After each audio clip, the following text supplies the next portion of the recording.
Okay, welcome back friends on my YouTube channel. आज जो हम ग्लैंड डिस्कस करने जा रहे हैं एंडोक्राइनोलॉजी का इंपॉर्टेंट ग्लैंड है, that is known as the pineal gland. Okay, तो पीनियल ग्लैंड की कुछ और नाम है। सबसे पहले हम वो देखते हैं। It's also known as the pineal body. इसका दूसरा नाम है पीनियल बॉडी और एपिफाइशियल सेरिब्रम और also known as the third eye. ये याद रखना, कभी क्वेश्चन पूछ सकते हैं थर्ड आई कौन से ग्लैंड का नाम है, that is the pineal gland. क्यों उसको बोलते हैं third eye, why it's known as the third eye? सबसे पहले जैसे हमारी टू आईज वर्क करते हैं इन प्रेजेंस और एब्सेंस ऑफ लाइट। ओके, इसी तरह जो लाइट है इसकी जो फंक्शन है, the function of this gland is directly influenced by the light, इसलिए हम इसको बोलते हैं third eye of the human body. This is the third gland, this is the third endocrine gland in brain. Brain के अंदर ये तीसरा endocrine gland है। पहला कौन सा था? सबसे फर्स्ट जो है hypothalamus, second one is pituitary gland and this is the third one known as the pineal gland. इसलिए मैंने यहां लिखा this is the third endocrine gland present in the human brain. Origin की अगर मैं बात करूंगा इसमें, इसका ओरिजिन एम्ब्रियोलॉजिकल ओरिजिन कहां से है? It is derived from ectoderm. So it is the ectodermal in origin. इसका जो ओरिजिन है वो है एक्टोडर्मल। अगर मैं इसकी शेप की बात करूंगा, it is small, somewhat conical. Conical इसको हम बोलते हैं pine shaped, pine shaped. Okay, pine shaped और कोनिकल शेपर्ड, इसलिए इसका नाम दिया है पीनियल ग्लैंड। जो इसका नाम है वो इसकी शेप से निकाला गया है, पीनियल ग्लैंड। साइज की बात करूंगा, जो इसका साइज है, it is smallest gland, it is smallest endocrine gland. सबसे छोटा एंडोक्राइन ग्लैंड बॉडी का है। सबसे बड़ा एंडोक्राइन ग्लैंड में बड़ा है, that is the thyroid gland. लेकिन जो सबसे स्मॉलेस्ट ग्लैंड है, that is the pineal gland. क्यों ये स्मॉलेस्ट है? Because of its size. अगर इसके साइज की बात करेंगे, इसका साइज है 7 mm in size, 7 mm in size. इसकी जो विड्थ है, दैट इज द 7 mm। अगर हम इसका वेट देखेंगे, इट्स वेट इज 0.1 grams, इसलिए it is considered as the smallest endocrine gland of the body। अगर हम इसके कलर की बात करेंगे तो it is reddish pink in color, reddish pink in color। Now the important one is the location। Location कहां पे बॉडी में प्रेजेंट है? अभी मैंने बात किया यहाँ पे third endocrine gland in the brain. That means यहां से हमें पता चलता है it is present in our brain. ये हमारे ब्रेन के अंदर प्रेजेंट है। लेकिन ब्रेन इतना बड़ा है, ब्रेन इतना कॉम्प्लिकेटेड है, ब्रेन में अगर हम इसकी एक्चुअल लोकेशन देखेंगे, स्पेसिफिक लोकेशन देखेंगे कहां पे प्रेजेंट है ये, तो ब्रेन में एक पोर्शन आता है that is known as the forebrain. Brain के अंदर फोर ब्रेन, ये मैंने यहाँ पे ब्रेन लगाया है, जो बड़ा सा पोर्शन हम देखते हैं ब्लैक कलर का, this is the fore brain. तो फोर ब्रेन के अंदर एक और पार्ट लिखा है, उसको हम बोलते हैं सेरिब्रम। सेरिब्रम के दो होते हैं cerebrum, one is the left hemisphere, second is the right hemisphere. Okay, तो ये सेरिब्रम वाला पार्ट है, this is the largest part of our forebrain. इस फोर ब्रेन के साथ में एक और एक स्ट्रक्चर होता है, उसको हम बोलते हैं डायनसेफेलॉन। डायनसेफेलॉन हमें ऐसे नहीं दिखेगा, उसके अगर हम ब्रेन एक सेक्शन काटेंगे तब जाके उसके अंदर हमें मिलेगा डायनसेफेलॉन। डायनसेफेलॉन के तीन पार्ट्स होते हैं। दिस इज द डायनसेफेलॉन, जो मैंने ब्लू कलर का बनाया डायनसेफेलॉन। इसके तीन पार्ट्स होते हैं। जो इसका पहला पार्ट होता है उसको हम बोलते हैं thalamus, this is known as the thalamus. और इसका लवर वाला पोर्शन जो है, इसको हम बोलते हैं hypothalamus, this is known as the hypothalamus. और जो लास्ट वाला इसका अपर वाला पार्ट बचा, this portion is known as the epithalamus, इसको हम बोलते हैं एपिथैलेमस। तीनों को हम मिला के बोलते हैं डायनसेफेलॉन, तीनों को हम मिला के बोलते हैं डायनसेफेलॉन। तो डायनसेफेलॉन के तीन पार्ट्स है, थैलेमस, एपिथैलेमस एंड हाइपोथैलेमस। तीनों में से कौन से पार्ट के साथ अटैच होता है हमारा पीनियल ग्लैंड? यहां पे मैं लिखूंगा word third ventricle, third ventricle, third ventricle. Third ventricle के बैक साइड में, on the dorsal side of third ventricle, यहां पे ये अटैच होता है हमारे एपिथैलेमस के साथ।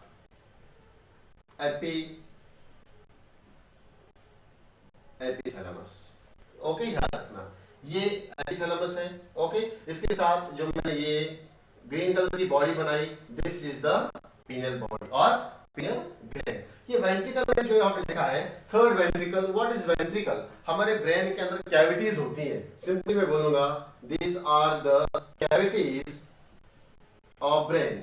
इसमें एक कैविटी है, उसको बोलते हैं थर्ड वेंट्रिकल। इस कैविटी के, इन कैविटीज के अंदर सेरिब्रोस्पाइनल फ्लूइड रहता है, जो हमारे ब्रेन को न्यूट्रिशन प्रोवाइड करता है, जो हमारे ब्रेन को मस्त रखता है, जो हमारे ब्रेन को डेसिकेशन से बचाता है, जो हमारे ब्रेन को प्रॉपर टेम्परेचर मेंटेन रखता है, उसको हम बोलते हैं सेरिब्रोस्पाइनल फ्लूइड। यही सेरिब्रोस्पाइनल फ्लूइड हमारे ब्रेन की कैविटीज में होते हैं और इन्हीं को हम बोलते हैं वेंट्रिकल्स ऑफ ब्रेन। यहाँ पे थर्ड वेंट्रिकल के डोर्सल साइड में एपिथेलियम अटैच होता है और इस एपिथेलियम के साथ में अटैच रहता है हमारा पीनियल ग्लैंड। ओके, तो this was all about the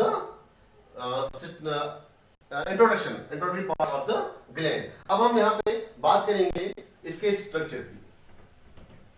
जब हम स्पिनल ग्लैंड का स्ट्रक्चर देखते हैं तो यहाँ पे सिर्फ हमें एक छोटा सा मटर का दाना जैसे दिखता है, लेकिन जब हम इसका सेक्शन लेंगे तो सेक्शन के अंदर इसमें हमें क्या दिखेगा? सेक्शन ले लो। Okay, this is the pineal gland. अब मैं बड़ा बनाऊंगा बाहर, for example this the pineal gland. ये अटैच होता है हमारे इस डायंसेफिलन के एपिथैलेमस पार्ट के साथ। मान लो ये एपिथैलेमस है, दिस एपिथैलेमस पार्ट इसके साथ अटैच रहता है। जो इसको अटैच रखता है, जैसे एक स्टाक लाइक स्ट्रक्चर है, इसको हम बोलते हैं पीनियल रिसेस। जैसे पिट्यूटरी अटैच होती है हाइपोफिजिकल स्टाक के साथ, इसी तरह एक स्टाक जैसा यहाँ पे रहता है, इसको हम बोलते हैं pineal recess. This is now our pineal gland. अगर मैं अब यहाँ पे पीनियल ग्लैंड का एक सेक्शन लूंगा, सेक्शन लेने के बाद में इसके अंदर हमें क्या दिखता है? Okay, this is the section of pineal gland. इसमें हमें मेजॉरिटी यहाँ पे दो टाइप्स ऑफ सेल्स देखने को मिलेंगे। One type of cell, these are the star shaped cells known as astrocytes. Astrocytes, in sales को हमें यहाँ पे नहीं पढ़ना है। एक और टाइप ऑफ सेल होती है यहाँ पे, most important cells, most abundant cells, उनको हम बोलते हैं pinealocytes. Pinealocytes, most important cells, pinealocytes. Okay, simply हमें एक सेक्शन लेना है पीनियल ग्लैंड का, तो उसमें हमें दो टाइप्स ऑफ सेल्स देखने को मिलेंगे। One is astrocytes, second is pinealocytes. ये पिनेलोसाइट्स क्या काम करते हैं? They produce an important hormone known as melatonin,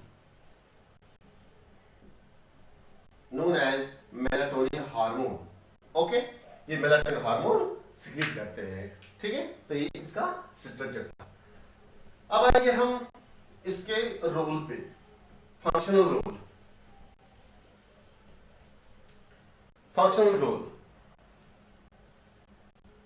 role of melatonin, role of melatonin. Melatonin जो है ये एक हार्मोन है जो सिक्रीट होता है पीनियल ग्लैंड के पिनेलोसाइट सेल से। अगर मैं इसके नेचर की बात करूंगा, this is amino acid derivative, amino acid derivative. इसका नेचर जो है that is the amino acid derivative in nature. Melatonin क्या करता है? ये मेलाटोनिन जो है इसके बहुत सारे फंक्शंस हैं, लेकिन जो इसका मोस्ट इंपॉर्टेंट रोल है, it induces the circadian rhythm. Circadian rhythm, circadian rhythm of the body. Circadian rhythm का ही एक और नाम है, इसको हम बोलते हैं it also induces the biological clock, biological clock of the body. और इसी का एक और नाम है दैट स्लीप वेक साइकिल, जो 24 आवर्स का रहता है, 24 आवर्स का स्लीप वेक साइकिल, इसी का नाम है।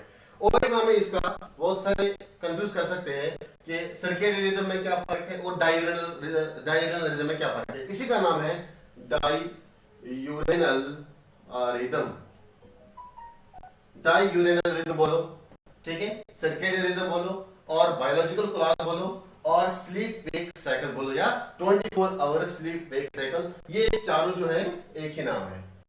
क्लियर? ये फंक्शन करता है। ये कैसे अब ये फंक्शन करेगा, इसके बाद और कुछ रोल है इसके, सेकेंडरी रोल, लेकिन पहले हम ये वाला रोल पढ़ेंगे कैसे ये हमारे बायोलॉजिकल क्लॉक या स्लीप वेक साइकिल, जिसको हम सिंपली स्लीप साइकिल बोलते हैं, कैसे ये मेंटेन रखता है। इसकी जो फंक्शन है, मेलेटोनिन की जो फंक्शन है, वो डायरेक्टली डिपेंड है ऑन द लाइट इंडक्शन, ठीक है, duration of light, light time darkness. देखो ये हमारे आईज है, ओके, ये हमारे आईज है। ड्यूरिंग नाइट की बात करूंगा मैं, ड्यूरिंग नाइट, क्योंकि during day in presence of sunlight जो इसकी सिक्रीशन होती है, मेलेटोनिन की सिक्रीशन, वो सप्रेस की जाती है। ड्यूरिंग नाइट, नाइट के दौरान इसकी जो एक्टिविटी है वो एक्टिवेट की जाती है, ओके। ड्यूरिंग नाइट, नाइट में डार्क लाइट होती है, ओके, डिम लाइट होती है, तो हमारे आईज से ब्रेन की तरफ ऐसे ऑफ न्यूरॉन हो जाता है जिसको बोलते हैं ऑप्टिक नर्व, ऑप्टिक नर्व। बाहर डार्कनेस है, ठीक है, अंदर सिग्नल क्या जाएगा डार्कनेस की, तो ऑप्टिक नर्व इसको कैच करेगा, और ये ऑप्टिक नर्व चले जाते हैं हमारे ब्रेन के पास, ठीक है। वहां पे ब्रेन के पास हाइपोथैलेमस रहता है, ठीक है। हाइपोथैलेमस में एक और टाइप ऑफ न्यूरॉन रहता है, this is the another neuron. इस न्यूरॉन को हम नाम देते हैं सुप्रा चायस्मेटिक न्यूक्लियस, सुप्रा चायस्मेटिक न्यूक्लियस, SCN, ठीक है। एक टाइप ऑफ न्यूरॉन रहता है हमारे हाइपोथैलेमस के अंदर, इसका नाम है सुप्रा चायस्मेटिक न्यूक्लियस और SCN। ये SCN क्या करता है, जब इसको यहां से डायरेक्टनेस की सिग्नल मिलती है, ये स्विच ऑन करता है, इट स्विचेस ऑन, ऐसा सिग्नल भेजता है जिस सिग्नल से स्विच ऑन का सिग्नल मिलता है हमारे इस स्विच ऑन सिग्नल तो pineal gland, switch on signal तो पीनियल ग्लैंड, और इस सुप्राचायस्मेटिक न्यूक्लियस के कहने पे ये पीनियल ग्लैंड जो है ये अपना हार्मोन रिलीज करता है, उसका नाम है मेलाटोनिन, उसका नाम है मेलाटोनिन। कैसे ये सुप्राचायस्मेटिक न्यूक्लियस डायरेक्ट में इसको एक्टिवेट करता है, by releasing a substance known as the neurotransmitter, neurotransmitter. ये सुप्राचायस्मेटिक न्यूक्लियस जो है जब ये एक्टिवेट करते हैं स्पिनल ग्लैंड को, तो उस समय ये न्यूरोट्रांसमीटर सीक्रेट करते हैं। इस न्यूरोट्रांसमीटर के प्रेजेंस में pineal gland melatonin hormone release करता है। जैसे ये मेलाटोनिन हार्मोन हमारे ब्लड के अंदर आ गया, अभी मेलाटोनिन हार्मोन है हमारे ब्लड के अंदर आएगा, जनरली ये एक्ट करता है इन ब्रेन, ब्रेन पे ही एक्ट करता है। ये ब्रेन में कहां पे, ब्रेन में एक सेट ऑफ सेल्स होते हैं, इसको हम बोलते हैं रास, उस सिस्टम को हम बोलते हैं रास। रास क्या है, ये किडनी वाला रास नहीं है जो एल्डोस्टेरोन के आने पे एक्टिवेट हुआ था, लेकिन ये दूसरा रास है जो हमारे ब्रेन के अंदर है, इसको हम बोलते हैं reticular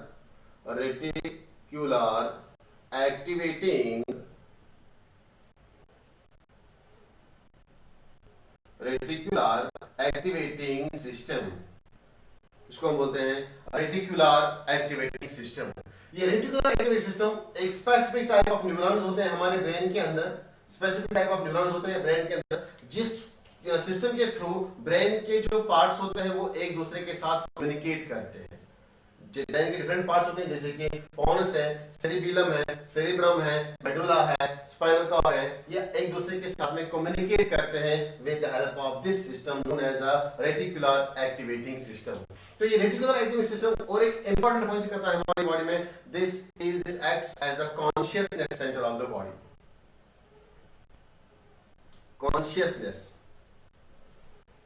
consciousness centre of the body, जो हमारे ब्रेन में कॉन्शियसनेस सेंटर है जो हमें कॉन्शियस रखता है, तो वो यही RAS है। ये मेलाटोनिन क्या करता है, ब्रेन पे एक्ट करता है। ब्रेन में कहां पे, इनसाइड द रास, रास के ऊपर एक्ट करता है। और इस रास को क्या करता है, ये इस रास को ये लिटिल डिप्रेशन यानी कि सप्रेस करता है, लिटिल सप्रेस किसको रख करता है, रास को। कौन करता है, मेलाटोनिन। इसकी फंक्शन यही है कि जब भी ये बॉडी के अंदर आता है ये ब्रेन के पास चला जाता है, ब्रेन के आरएएस सिस्टम के पास चला जाता है और उसको थोड़ा सप्रेस करता है। जैसे ही इसको सप्रेस करेगा तो वी फील स्लीप। ओके, तो इस तरह से ये स्लीप फील करता है। तो डार्कनेस कहां से स्टार्ट होती है, मेलाटोनिन कहां से शुरू होता है निकलना हमारी बॉडी में, 9:30 PM 9:30 PM से इसकी सिक्रेशन शुरू होती है। ये डार्कनेस स्टार्ट होती है 9:30 PM से अप टू 7:30 AM मॉर्निंग में 7:30 बजे तक इसकी सिक्रेशन कंटिन्यू रहती है। और ड्यूरिंग दिस टाइम पीरियड, इस टाइम पीरियड के दौरान हमारी बॉडी का जो टेम्परेचर है वो लोअर होता है। It reduces the body temperature during this period. जब भी मेलाटोनिन आता है ड्यूरिंग ये कंडीशन में, ड्यूरिंग ये टाइम में, तो उस समय क्या चलता है, ये मैकेनिज्म चलता है, रास को सप्रेस किया जाता है, लिटिल सप्रेस, तो इस समय हमें नींद आती है। ओके, इस तरह से ये मेंटेन रखता है डाययूरेनल सिस्टम, जिसको हम बोलते हैं biological clock or known as the 24 hour sleep wake cycle. इसलिए हमें पर्टिकुलर टाइम पे नींद आती है और पर्टिकुलर टाइम पे हम जाग जाते हैं। तो ये इसका फंक्शन था। यहां पे मैंने एक और बात ली है, रास। रास का ऐसे एक चीज याद रखना, जो आदमी जब कोमा में चला जाता है तो coma is also the effective of the RAS, यानी कि रास जो है वो इफेक्टिव होता है। दैट मींस अगर ये लिटिल, मैंने यहां पे इसलिए लिखा लिटिल सप्रेस, इनकी sleep is known as the little death. Little death छोटी सी डेथ है, लेकिन जो बंदे कोमा में चले जाते हैं उनका रास जो है, उनका रास जो है वो बहुत ही बुरी तरह से सप्रेस किया जाता है। इसलिए वो पेशेंट जो है कोमा में चला जाता है। पेशेंट इसलिए कोमा में चला जाता है क्योंकि उसका रास जो है वो ज्यादा देर तक सप्रेस रहता है। This is the difference between sleep and the coma. Now कुछ सेकेंडरी रूल, ये मेन रूल था इसका, कुछ सेकेंडरी रूल है इसके। ये हार्मोन जो है मेलाटोनिन हार्मोन बहुत ही चालाक हार्मोन है, ये बहुत ही शातिर समझता है अपने आप को। कैसे? It also performs the function of some other glands, कुछ other glands की ये फंक्शन करता है। सेकेंडरी रोल, सेकेंडरी रोल क्या है इसके, कुछ सेकेंडरी रोल है इसके। सबसे पहले ये क्या करता है ये hormone, it also affect the body temperature, it also affect the body temperature। Body temperature maintain करना किसका काम है, हाइपोथैलेमस का काम। दैट मींस ये यहां पे किसका फंक्शन चुराता है, हाइपोथैलेमस। हाइपोथैलेमस को बोलता है अरे बॉडी टेम्परेचर मेंटेन करना मेरा काम है, लेकिन ये बीच में टांग लगाता है, थोड़ा सा मुझे भी होने करने दो। Clear? That means it also affects the body temperature. और एक फंक्शन करता है ये, किसका रोल चलाता है ये, थाइमस का role. It also affects the immunity, it also affects the immunity.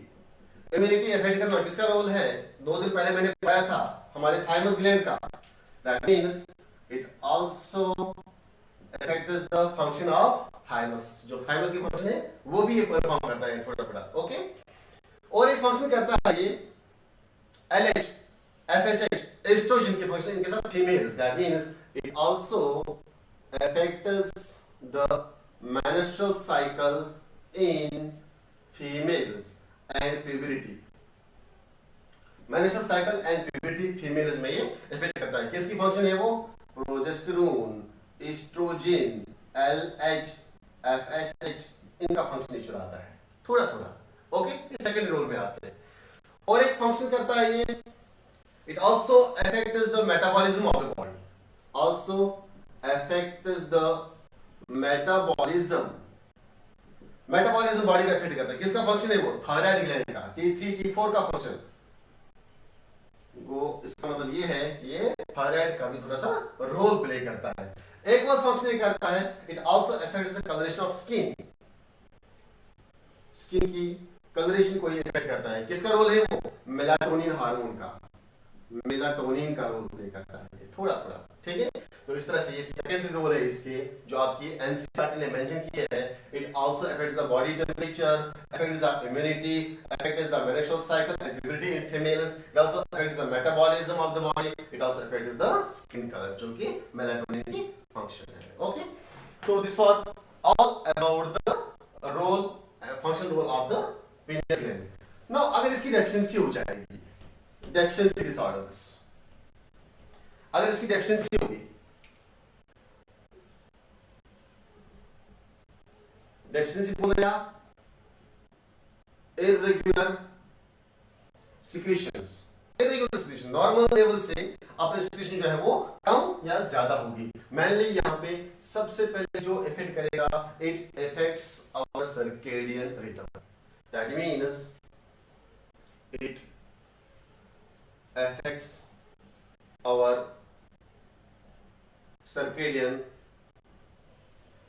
rhythm, जो हमारा सर्केडियन रिदम है वो इफेक्ट हो जाएगा। That means our sleep and wake cycle change, अगर इस ग्लैंड में, अगर इस हार्मोन की सिक्रीशन में चेंज आएंगी तो हमारा जो स्लीप साइकिल है, स्लीप साइकिल वो डिस्टर्ब हो जाएगा। कैसे? फॉर एग्जाम्पल, अगर कोई बंदा 8 से 10 आवर्स तक नींद लेता है नॉर्मल, लेकिन अगर मेलाटोनिन हार्मोन की सिक्रीशन में इरेगुलरिटी आएगा तो ये बंदा या तो 8 आवर से कम 4 ही आवर इसको नींद आएगी, या इसको 15 से 18 घंटे तक नींद आएगी, या तो ये बहुत ज्यादा सोएगा या तो ये बहुत कम सो पाएगा। ओके, और एक फंक्शन मेमोरी लॉस, क्योंकि ये ब्रेन का हार्मोन है, ब्रेन से ही निकलता है, ब्रेन के सेल्स पे इफेक्ट करता है, तो मेमोरी पे इफेक्ट तो पड़ेगा। और एक हेडेक, डेजीनेस,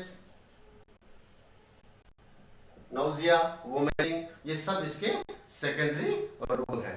ओके, तो इस तरह से हमारे मूड स्विंग हो जाएंगे। मूड स्विंग्स, ये कुछ मेन इसके कुछ इफेक्ट्स हैं अगर इसकी डेफिशिएंसी हो जाए तो। सबसे पहले इसका सर्केडियन रिदम पे इफेक्ट पड़ेगा, memory loss, headache, dizziness and mood swings. So this was all about the pineal gland। Okay, next time हम नेक्स्ट ग्लैंड स्टार्ट करेंगे। ओके, तब तक के लिए बाय।